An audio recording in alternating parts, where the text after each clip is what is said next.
O'g'loy Erbo'tayeva taniqli tarixchi, olima, tarix fanlari nomzodi va fidoyi pedagog. U 1954-yil 10-fevralda Toshkent viloyati Bekobod tumanida tug'ilgan. Bolaligidan bilim va tarixga mehr qo'ygan O'g'loy Erbo'tayeva 1971-yilda maktabni a'lo baholar bilan tamomlab, Samarqand davlat universitetining tarix fakultetiga kiradi. 1977-yilda universitetni bitirgach, u ilmiy pedagogik faoliyatini boshlaydi. Birinchi yillari Yangiyer shahrida o'tadi. Keyinchalik Guliston davlat universitetida uzoq yillar davomida katta o'qituvchi, dotsent, kafedra mudiri va tarix fakulteti dekani sifatida faoliyat yuritadi. Shu davrda minglab talabalarni tarbiyalab, ularga bilim, tajriba va ilhom manbai bo'ldi.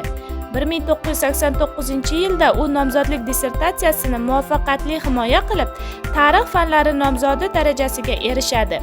2003-yilda esa Antik dunyo xalqaro akademiyasidan doktorlik ilmiy darajasini oladi. Uning ilmiy ishlari va maqolalari nafaqat O'zbekistonda, balki chet elda ham e'tirof etilgan.